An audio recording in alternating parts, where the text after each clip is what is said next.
Thanks so much for tuning in to the Sustainable Brown Girl YouTube channel. This show exists to provide representation for women of color within the environmental space, to share their stories, and to inspire all to be more eco-friendly every day. I'm your host, Ariel Green. This is where you can see all of the full video podcast episodes. So be sure to subscribe to this YouTube channel and turn on notifications so you don't miss an episode. Also, go follow us on Instagram at Sustainable Brown Girl. Enjoy! Today's featured Sustainable Brown Girl is Dominique Drakeford, an environmental educator, community advocate, and sustainable style influencer. Dominique works at the intersections of sustainability and style to heal our relationship to the earth and spark equitable change for economic well-being while simultaneously celebrating her Blackness. Dominique, thank you so much for joining us today. I am so excited to chat with you. Thank you for having me. I'm so excited to be on this podcast. Yay. Yeah, girl, you were like the Sustainable Brown Girl queen. So I just kind of want to unpack all the things with you. But first, let's start with how your sustainable journey began. Okay, so I would say, like most Black folks, our sustainability journey began from birth. I like to always discuss how Black and brown folks have been inherently sustainable from it's in our ancestry, it's in our DNA. Our elders passed all the sustainability nutrients down to us. So in a very theoretical blueprint sort of way, that's where my sustainability journey began. But more intentionally, growing up in the Bay Area in Oakland, I was an avid outdoor person. I was a backpacker. I loved nature. Additionally, I loved vintage and thrift shopping. Additionally, I loved my community and local culture. And so I think the culmination of just loving the outdoors, loving to secondhand shop, and really into community advocacy at a very young age, that was sort of the foundation of my sustainability journey without necessarily knowing that it was considered a sustainability journey. Right. Yeah, I totally get that. So you have a master's or a BA in business and environmental management, and then a master's in sustainable entrepreneurship and fashion. Yes. What kind of led you into that direction? Yeah. So I think coming from the Bay Area and really, really loving to, when I tell you I love nature, I think one of my early careers that I wanted or what I wanted one of my early careers to be was a veterinarian. And so I was like, yes, I want to save nature. I want to save the animals. I'm all about preservation. Again, I don't think I had language for it at the time. Right. And so when I, applied to traditional institutions of education, I knew I wanted to be in a career space focused on the environment. Yeah. And, there's so many different ways to be part of the environment from a career point of view. And so I chose business. My mom is a real estate broker and investor. So I needed to have the business component, the business acumen. And with a focus of environmental management. I felt like that is where I could at least learn how the environment works, how to manage the environment, and how to build business infrastructure from an environmental point of view. And throughout my undergrad, it really didn't take me long to understand, okay, I love fashion so much. And I love, at the time, and still do, Missy Elliott was my go-to fashion icon, right?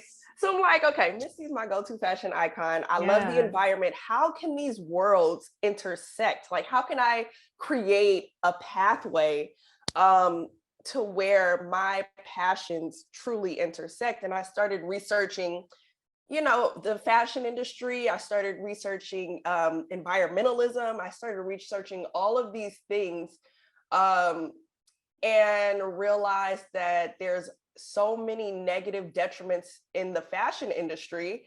And so I applied for a graduate school program in sustainable entrepreneurship in fashion because I wanted to mitigate those detriments in a very creative Dominique way. Yes. I wanted to actually build a fashion agency. That was what my NYU application was for. I was like, okay, I'm going to have this creative fashion agency that is going to really shake up the industry.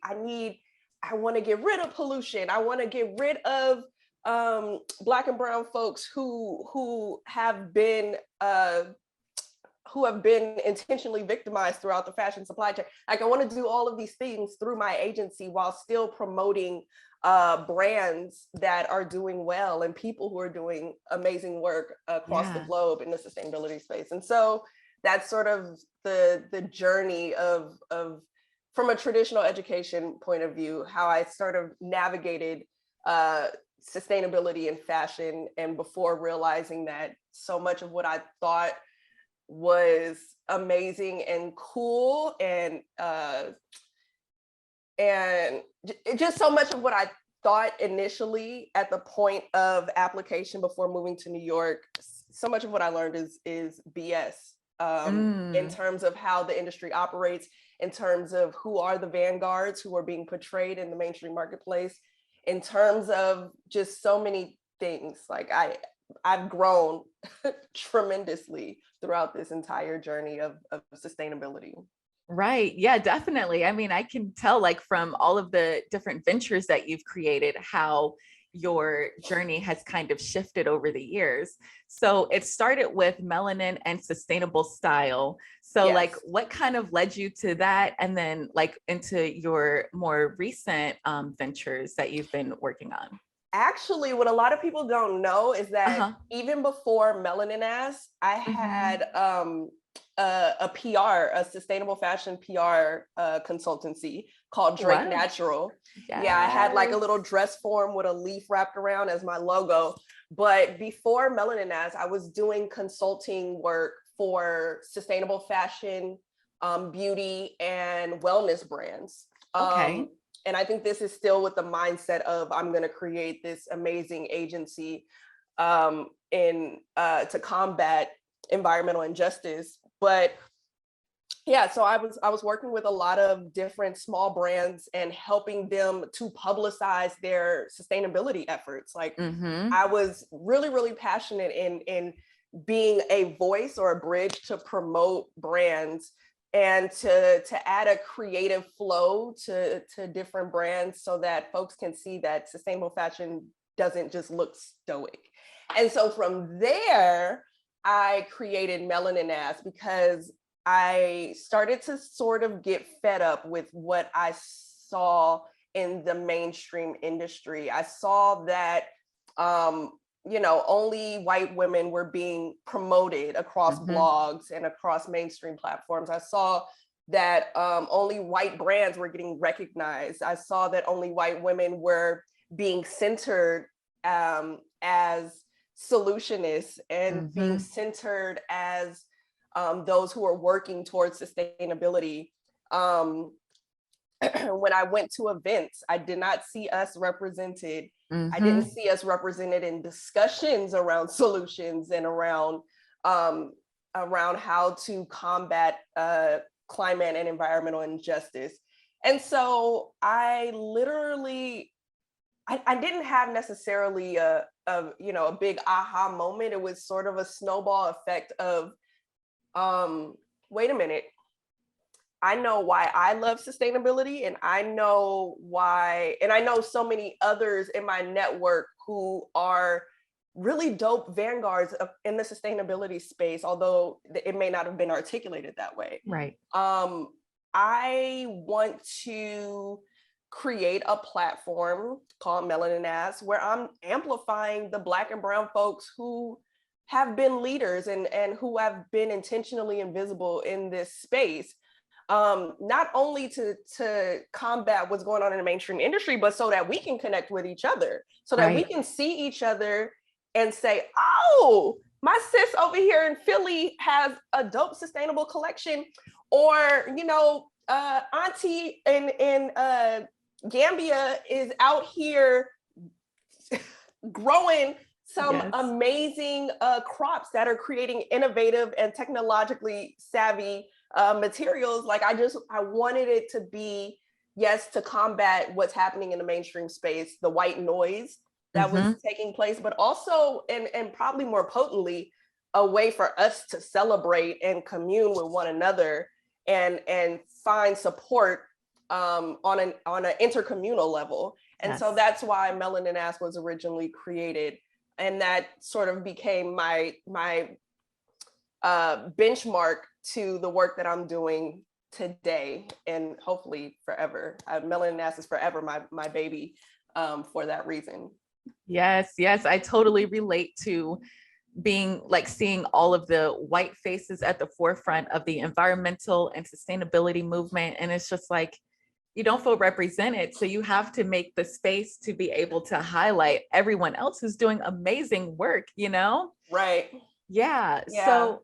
So tell me about like your other ventures. You know, you just mentioned that you have other things going on, like you have Sustainable Brooklyn, the Greenish Book, the Renewal Workshop. Like Okay. you are always a busy girl. How do you keep it together? I mean, that's a question, but seriously, what are you really excited about, and what are you like really working on right now? I'm excited for a lot. And I Yeah. think the reason why I'm able to wear so many different, do-rags and fedoras and hats, is because there is no dichotomy between my personal life necessarily and my professional life. Like literally there is a bridge that connects how I live my day to day and the work and the ways I'm trying to impact community and systems. There's no, oh, that's your career and then you're over here. No, it's all meshed together, which I think is it creates this beautiful momentum to continue to have my hands in all of these different organizations and projects and initiatives. But Sustainable Brooklyn is definitely one of them, with co-founder Whitney McGuire. I think we've been operating now, I think we're on year 3. Time flies with pandemic and things. And we're both mothers. So Sustainable Brooklyn literally was created purely from a passion of exactly what Melanin Ass was created from. Yeah. Both of us were sick and tired, right? Both of us were sick and tired of the mainstream whiteness, but also us wanting to celebrate community and also provide resources and really challenge the narrative of mainstream discourse. And so we created Sustainable Brooklyn to really create our own set of standards of what sustainability looks like and feels like for us, by us, very FUBU, very FUBU-esque. And so with Sustainable Brooklyn, we have our infamous elemental symposiums, Earth, Air, Fire, Water. We did Earth and Air, and it stopped at fire because of the pandemic. Go figure, very symbolic. Yes. And so, even with our bigger events like the symposiums, we were able to completely transform how we have interactive environmental discussions. And I'm talking about our programming literally was sustainable from the speakers that we had, all Black and Brown, or predominantly Black and Brown speakers. So we're centering us. We're centering wellness woven into our programming, breath workshops, and food that was created locally by members of our community. Like, we really wanted to challenge how events were curated in that way. And that's just a small part. We have local volunteer days, and we have continuous resource sharing and things of that nature. And I just think Sustainable Brooklyn is so cutting edge because we took the temperature by asking folks in our community, what does sustainability even mean to you and for you? Whereas, you know, so much of mainstream discourse creates that for people without asking the people what is needed for them. You know what I mean? Right. So we even as quote unquote experts took a seat back and listen to folks in our community to understand what your needs are in terms of mitigating environmental racism and amplifying so many of the dope sustainable brands and businesses that are in our community. Yes. And speaking of brands, Sustainable Brooklyn is part of an exciting collective that is spearheading a tech tool, but also a directory, but also just revolutionizing the statehood of accountability through the Greenish book. And the goal of the Greenish book ultimately is to protect Black consumers as a form of sustainability while also holding businesses accountable. Because I think we understand sustainability from a very, you know, environmental point of view.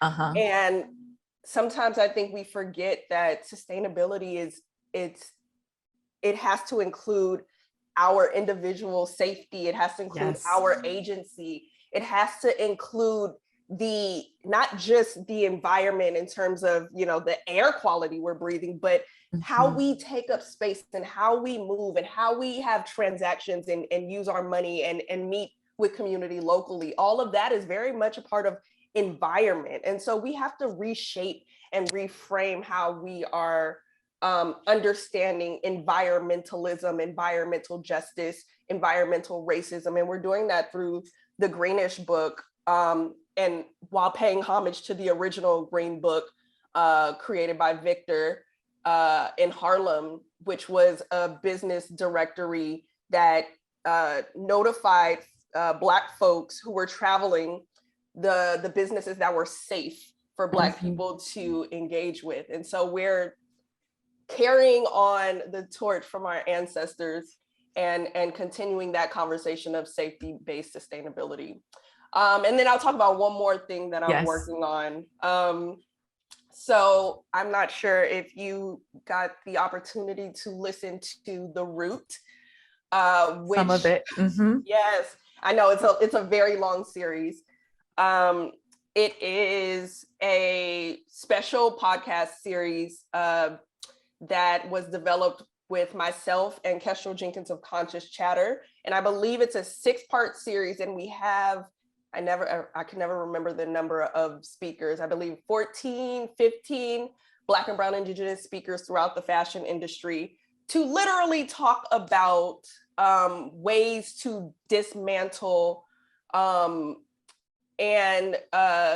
deconstruct and ultimately decolonize how the fashion industry exists, and even more poignantly, the sustainable fashion industry. And so from that podcast and those really, really raw discussions and discussions from educators, discussions from policymakers, discussions from those in marketing space, like we really were very broad in terms of who we wanted to talk to contextualize fashion. From that, Kestrel and I are creating a digital program that is going to ultimately create pockets of unlearning to revolutionize a new understanding of fashion supply chain, bringing in some of those similar educators so that brands can really, really understand how to decolonize their internal business and brand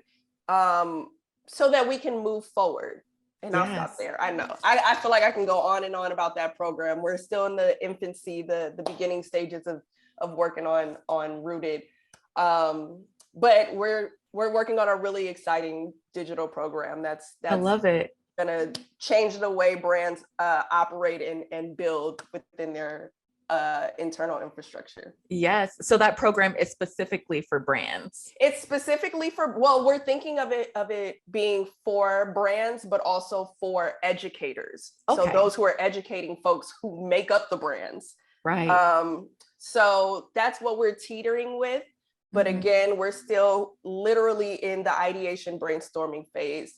And we think that brands have a lot of agency to be able to evoke real systems-based change. So absolutely. The focus for now will be on brands and potentially educators. So yeah. Yes, I love that. That's so exciting. Thank you.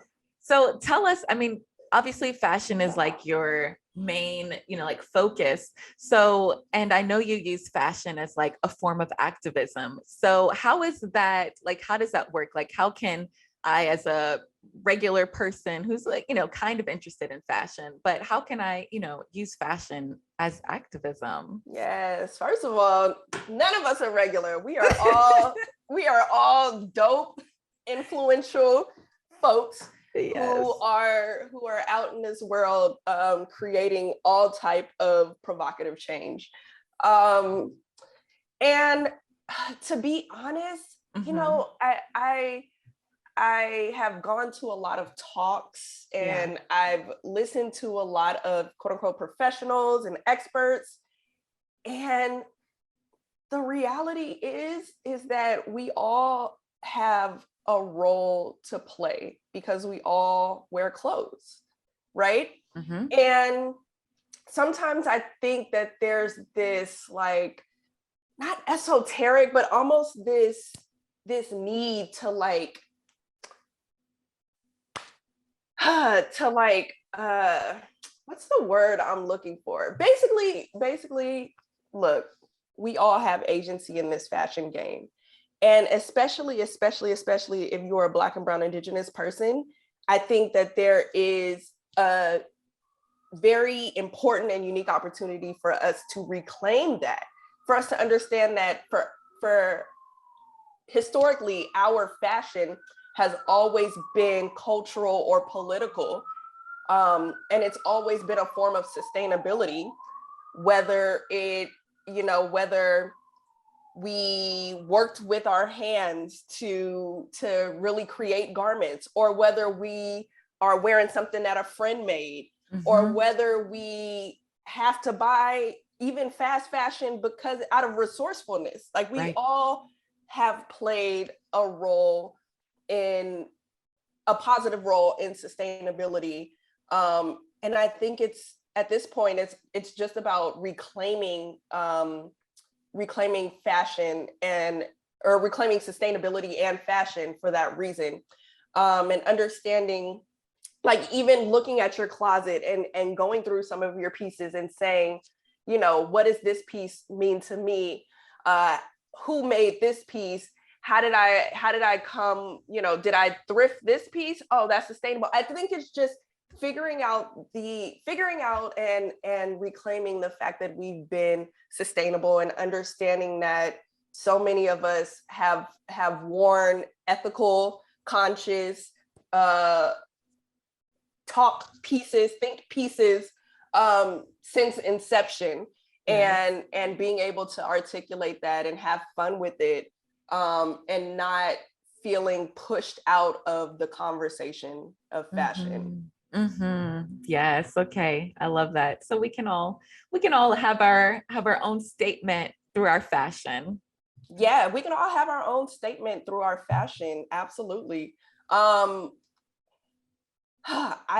just at a point now where I really, really, really, especially Black folks, I really want us to be like, look, every piece in here I have for a reason. And even the pieces that I, even the moments where I overconsumed for a reason, I can analyze why I overconsumed, and we can have that dialogue. Or I can analyze why I, have this piece, or why I don't own this piece. I think there's just so many ways that we can scrutinize our closets in a very positive way. because the industry has been so harsh in saying no, no, no, no, point finger. And I'm thinking a little bit more optimistically, but also intentionally about how we should be looking at our closets, and how we can use our fashion pieces to amplify messages of culture, to amplify messages of community or support, local support or things of that nature. Yes, I love that. One way that I've kind of been more intentional about my closet is by having a capsule. So it's like everything I Same. bring in, it's like, I know it's going to work. I know why I'm buying it. And it's been great for, helping me to stop over consuming and, be more intentional. Yeah, definitely. I have maybe a couple capsules as Yeah. well. And even Yeah. thinking about when it's time to quote unquote purge or get rid of pieces that don't align with you, being intentional about how you get rid of those pieces. Right. Understanding that fashion waste is part of a very intentional and exploitive colonial system that that economically disempowers Black and Brown communities around the globe, right? Yes. So being very intentional about how you quote unquote get rid of pieces that no longer serve you, that you no longer align with, like really understanding your style IQ is something that I've said for many years. But understanding that, like, for example, I just did a quote unquote purge and I literally had a couple of different piles. One was my mending pile. Like, okay, I have pieces that I just have not worn because it needs to be mended, like whole sleeves coming off or huge tears in the crotch. Like, right. I'm like, okay, this has been sitting in my closet for almost a year because I have not took the time to mend it. So that's one pile. Another pile was dry cleaning. Like, why do I just need to get this professionally clean so that I can wear it again. You'd be surprised how many pieces that are in your closet that just need to be properly, cleaned or conditioned. Another pile I had, let me make sure I had that. Another pile I had was clothes that didn't fit me anymore. So, I postpartum body, I'm putting you up for another time in my life. I still love you. Putting you in a bin for another time or for another season, because if you live in New York, like I do, winter and summer, two very contrasting seasons. So putting you in a box. And then I had another pile for donations. Now, this is a pile, I know oftentimes folks just want to get rid of stuff. And so it's like Salvation Army, let me just donate it here. But I wanted to be very intentional about the different organizations that get these clothing. And so my donations were even split in piles. Like, I can give this to my church down the street. I can give this to a local organization that focuses on mother and daughters shelters. I can give this to another organization that's very intentional about upcycling old, gently used pieces, things of that nature. And so, like, even just being intentional about where your clothes go once you don't want them anymore and you created your capsule, I think is very important as well. Yes, absolutely. That's a great idea to make different piles when you're going through your clothing. Awesome. Yeah. So now I kind of want to shift into your role as a mother. Like, you're a new mom to baby Sage. So tell me, like, what has being a mom taught you about sustainability?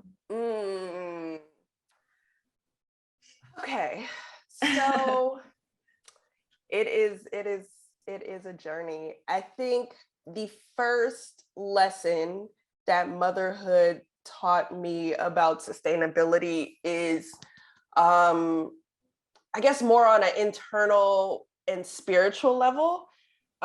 It's just the idea of letting go and flowing. I had I had a vaginal home birth, low intervention home birth. And with Sage, who came 2 weeks late, and yeah, right. with Sage, who came 2 weeks late, and while I was in labor for 7 days, Oh my in God. inactive labor for 7 days, and active labor for 36 hours, I had all of these plans, right? I had this idea of when he would come and how long it would take. And I think it was such a beautiful and very intense, but a beautiful reminder that sustainability, a big part of sustainability is about flow, like intuitive flow, ancestral flow. A lot of sustainability is about listening, and taking a step back to let the universe do its thing, right? I think oftentimes, or too often, and we think about sustainability in very concrete terms, and it is a very systemic issue. The environmental crisis is a very systemic issue, and I talk about the system a lot. But I think it's motherhood has created this beautiful reminder to just feel and to just be, and to really create somewhat of a rhythmic energy that you're not in charge of. So yeah, there's just been this beautiful opportunity to learn how to flow, which has been hard for me because I'm a Leo, and and sometimes I don't want to flow. I just want to roar. You feel me? Yes. But yeah, motherhood has taught me that I don't always have to be the one taking these steps in charge. I don't always have to.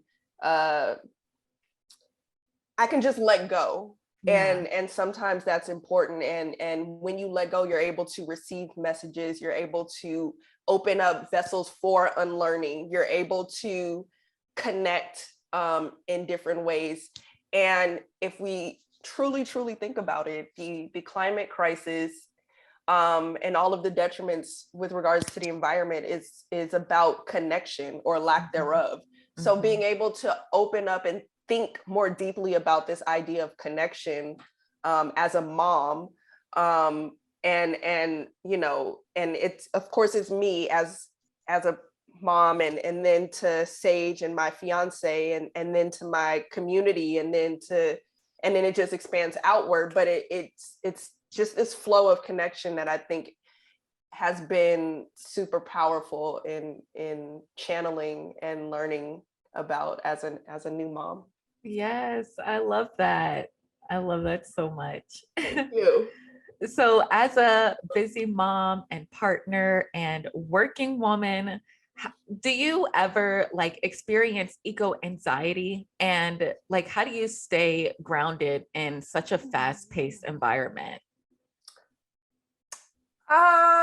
Eco anxiety. Yeah. I know this is a very, very common term, phrase, feeling for a lot of folks. And it's funny because as I'm thinking about just even the ideology of eco anxiety, I'm having a hard time just putting words to what I feel about it, because I do think that there is a certain amount of privilege that comes with the mainstream idea of eco anxiety, because for a lot of folks in my network, a lot of folks in my community, a lot of Black and brown folks in general, before they can fully conceptualize having anxiety with everything that's happening to the earth, there are so many pertinent other environmental factors that affect health and well-being and livelihood. And it's all connected. And I don't think they should be separated. But I'm thinking of that, if that makes sense. So Yeah. I don't personally suffer from eco anxiety, I potentially have other anxieties Uh-huh. as a Black woman in America and Right. raising a Black son, For sure. that come before eco anxiety.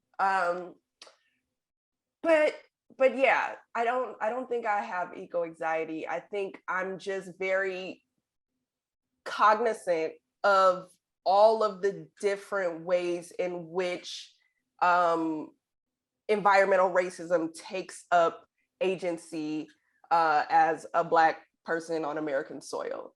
Yes. So I'm thinking of all the things all the time. And I don't know if I would Mhm. call it anxiety, and I don't know if I would call it eco anxiety, but I'm very much aware. I feel all of the different ways in which environmental racism persists, in a microcosm as well as in a macrocosm, short term all the way to long term. I'm often thinking in very abstract ecosystem based ways, and so I'm aware. So I wouldn't say I have eco anxiety. I'm just aware of how everything is connected and the cause and effect um, of colonialism as it Mhm. affects and touches on all the things. Yes. Yes, I totally get that because it's not just like when you think of eco anxiety, you think of like climate change, like, oh, we're all doomed. Yeah, But as a Black and Brown person, it's more than climate change. Like you said, it's environmental racism that you see in your community every day, every you day. know? Yeah. Yeah. Yeah. So I get So, that. and that's why it's hard to answer that question, because I know Mhm. when people ask it, it's very much, there's just this mainstream connotation of doom and gloom, Right. and so in stepping away from that sort of ideology, I think it's imperative to make it be known that I'm just aware of all of the ways in which shit is connected and how it disproportionately affects folks in my community. Right. And Absolutely. we can't change that. We've been living with those elements forever, well, since colonization, and so we feel that very differently than I feel like most folks feel. And so, yeah. Yes, yes, absolutely.